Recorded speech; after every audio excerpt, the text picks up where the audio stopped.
Hello Capricorn, thank you for joining me for your weekly forecast for week commencing the 1st of October.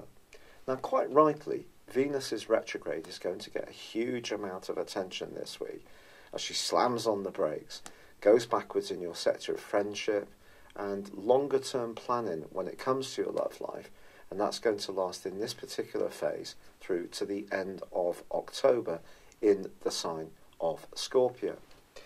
However, it's worth bearing in mind that Venus actually forges a really fine link this week with the Sun. It's a semi-sextile.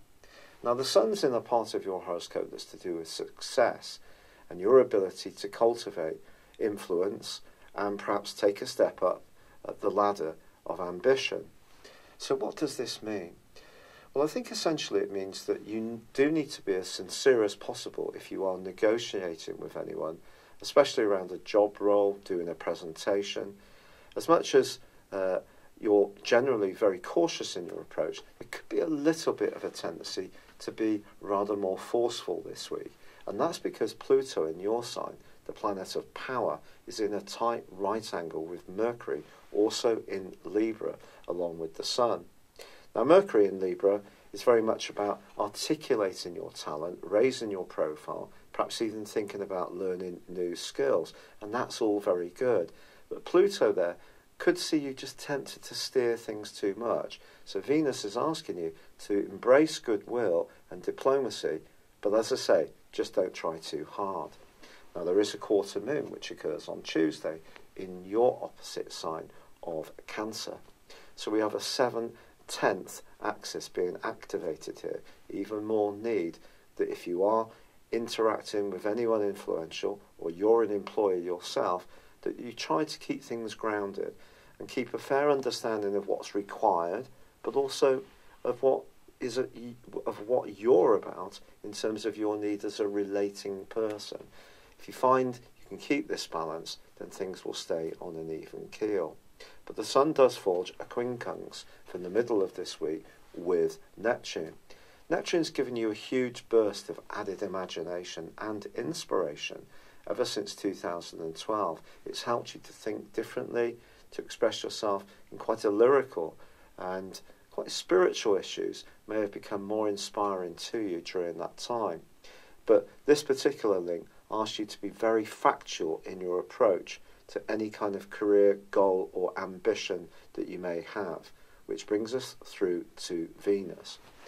Venus going into retrograde is no doubt important.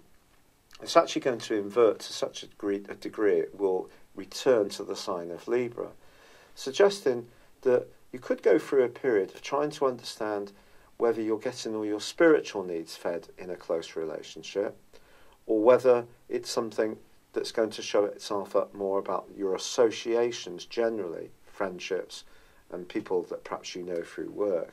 All we can do when Venus goes into retrograde is take our relationships very seriously, which is something I feel you do anyway.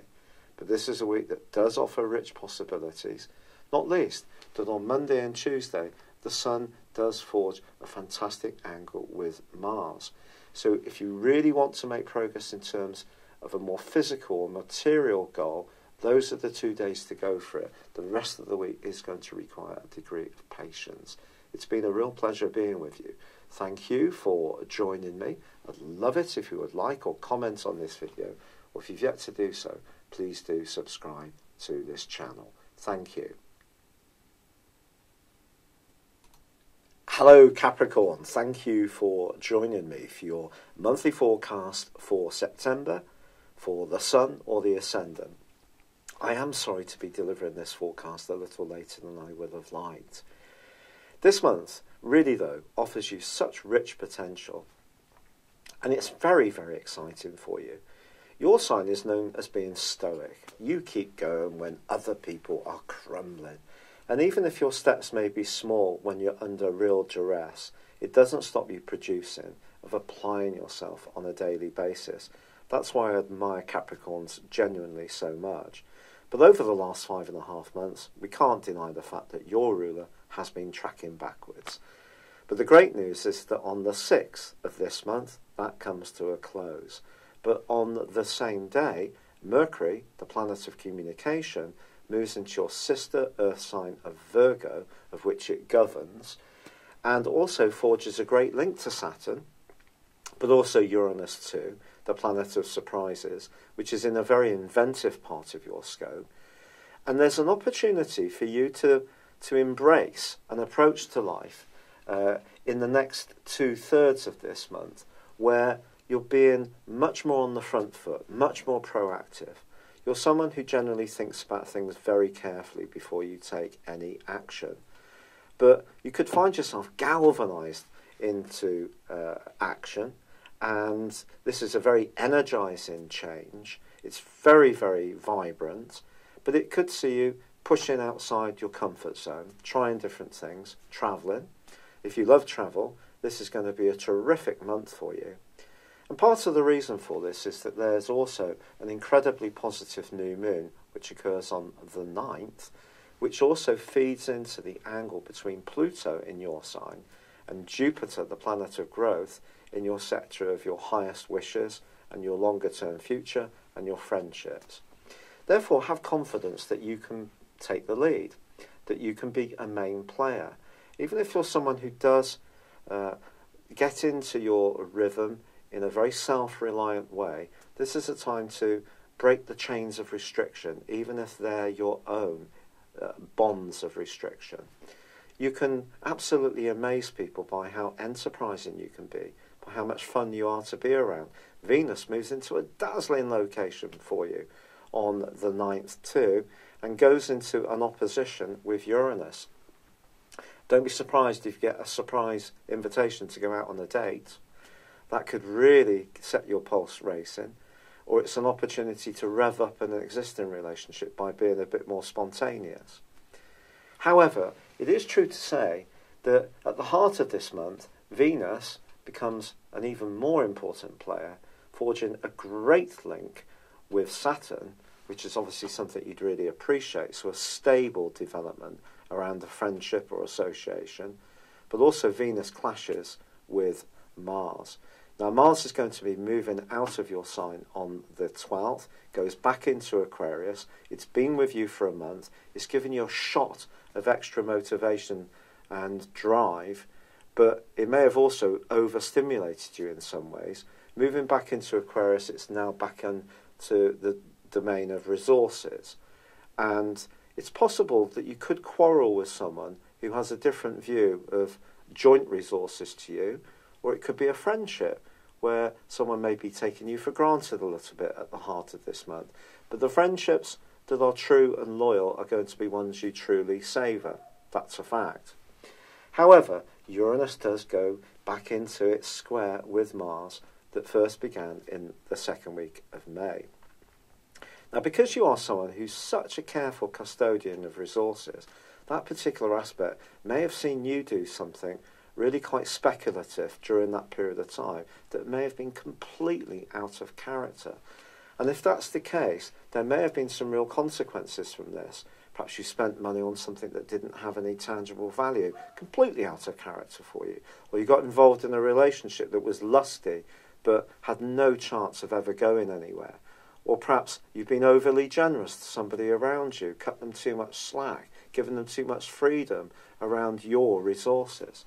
If any of this rings true for you, the chances are there can be an echo of it again this month. However, there is an opportunity with the transition of Mercury and the Sun to the top of your horoscope on the 22nd and the 23rd to bring to bear your natural Capricornian energies, and that's your sense of responsibility, your appreciation of tradition. It doesn't make you dyed in the wool. You can be just as fun as the next person. In fact, for most Capricorns, the older you get, the more humorous you become. And I think Capricorns probably have the best sense of humour in the Zodiac. I really do. Because when you were younger, the chances were there was a degree of shyness or timidity, or perhaps you were shaped very much by the values of the family setup that you were forged in. But as you've got older, when you really do let go, just brilliant fun. And there's an opportunity to use your sense of fun, but also your sense of responsibility to great effect in the last third of this month. But I can't hide the fact, Capricorn, that there is a stinker of a full moon on the 24th. Now, I'm not sure if other astrologers will be quite as frank as that, but essentially it's in the sign of Aries, which for you is about emotion, and it's going to be squared up by Saturn. Now, Saturn may no longer be retrograde, but it's still going to be with you for another approximately a year and 3/4. And therefore, whatever your age, it is going to be like a mini Saturn return. There could be things that you need to be ultra disciplined about, things you need to eliminate from your life. But around an emotional situation, around a family dynamic, around where you live, there may be some kind of threat or difficulty which is very hard to ignore as this month draws to a close. And perhaps part of it is that you're so focused on the big picture and driving your goals and ambitions forwards that you take your eye off your own emotional needs. And that's something you need to work at, that wonderful concept of work-life balance, which is so elusive for all of us these days in this time of technology where we can seem to be tracked and followed and disposed of wherever artificial intelligence or technology or algorithms decide that that's that. And it's hard to just get those moments of peace and tranquility, of kick back, not agree to do overtime to please a boss who may have you on a temporary contract, or you may work for yourself. This is the fast-moving world we live in, isn't it? It's not as set in stone as it used to be, and in some ways that's exhilarating, in other ways quite frightening. And I think making sure that you look after yourself, your bodily needs, making sure you nurture yourself within your goals and ambitions and hopes and responsibilities is going to be key as this month comes to a close. But you are going to excite some people this month, not least yourself. It's going to be a thrilling opportunity for you. I do hope you seize it with both hands. I am so grateful for all the support, kind comments and suggestions that have been made to me. The rheumatoid arthritis, I could never have known, is such a punishing condition. And I am still obviously trying out some natural things, trying out the standard stuff, and it's all in a bit of a state of a flux, so my energy is low, but all the feedback just means so much. Thank you. It's been a real pleasure being with you. I'd love it if you would like or comment on this video, or if you've yet to do so, please do subscribe to my channel. Thank you very much. Hello, thank you so much for watching my video. I'd love you to join me at my Horoscope Ace app. You can find this at www.horoscope-ace.com. You can use it through Android, iOS, Apple or Facebook. Check out your ascendant or your moon sign or download your free birth chart. There's all your favourite videos, plus there are daily, weekly, monthly and yearly horoscopes for general, love, Chinese and Indian astrology. If your passion is tarot, there's my brilliant 3-card money or love tarot readings too. And it's all there at www.horoscope-ace.com. Thank you.